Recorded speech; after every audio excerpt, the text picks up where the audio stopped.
parcours de Tarazout parce que c'est un golf qui déjà est très technique.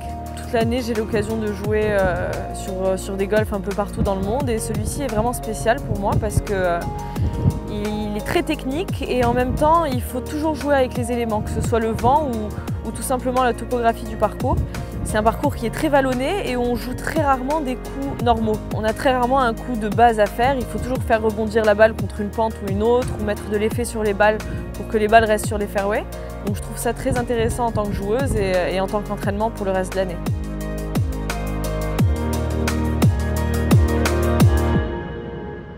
Bon, c'est assez difficile pour moi de choisir mes trous préférés parce que c'est un parcours où chaque trou est unique. Mais je dirais, bon, bien sûr le 17, je pense que c'est un peu cliché de répondre ça, mais c'est un trou qui est tellement beau que c'est l'un de mes préférés. Après, il y a plusieurs trous que je trouve très intéressants.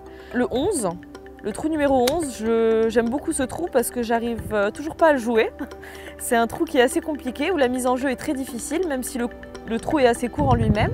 Donc je dirais le trou numéro 11 et le 13 où le second coup est très difficile. Il faut souvent jouer la balle avec un effet gauche-droite vu que le vent l'emporte généralement sur la gauche et ça descend vers une rivière. Donc je dirais le 13 et puis le 16 tout simplement parce qu'il y a une super belle vue.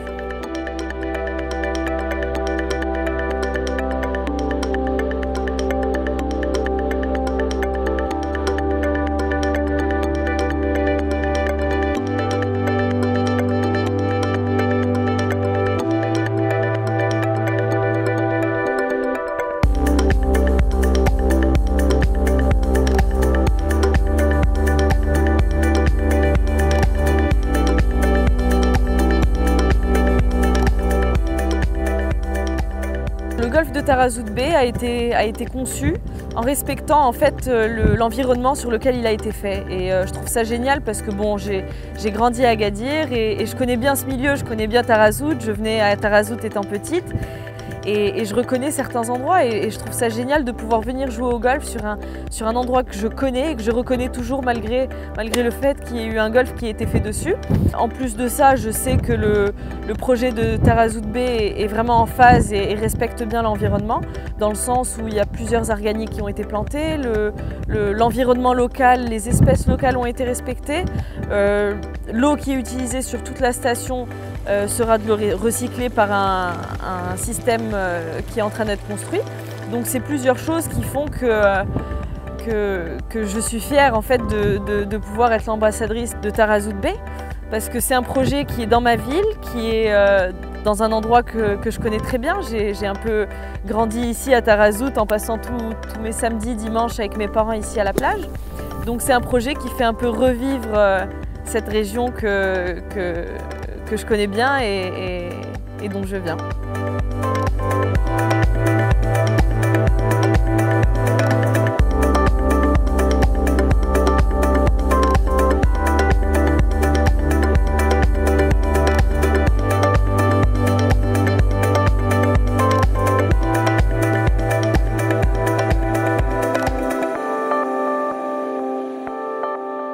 J'ai commencé le golf à l'âge de 13 ans ici à Agadir grâce à une académie dans laquelle j'ai tout appris en fait. On avait la chance de faire beaucoup de compétitions et c'est ça qui m'a vraiment donné le goût et la passion pour le golf. Aujourd'hui, je joue sur le Ladies European Tour qui est le circuit européen depuis 3 ans. Et pour moi, c'était vraiment une action très spéciale et qui me tenait vraiment à cœur de pouvoir partager ça avec des enfants et de faire cette initiation et d'inaugurer l'académie du golf de Tarazout parce que c'est comme ça que j'ai appris à jouer au golf et j'ai vraiment envie de transmettre ça aux enfants de la région qui ne connaissent pas forcément ce sport.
vous invite à venir découvrir la station de Tarazout Bay et le golfe de Tazgzout. Que vous soyez golfeur ou pas, on y mange très bien, il y a une super belle terrasse, on a une belle vue sur l'océan. Et moi, mon petit conseil personnel, c'est d'essayer les penne Tazgzout à l'huile d'argan.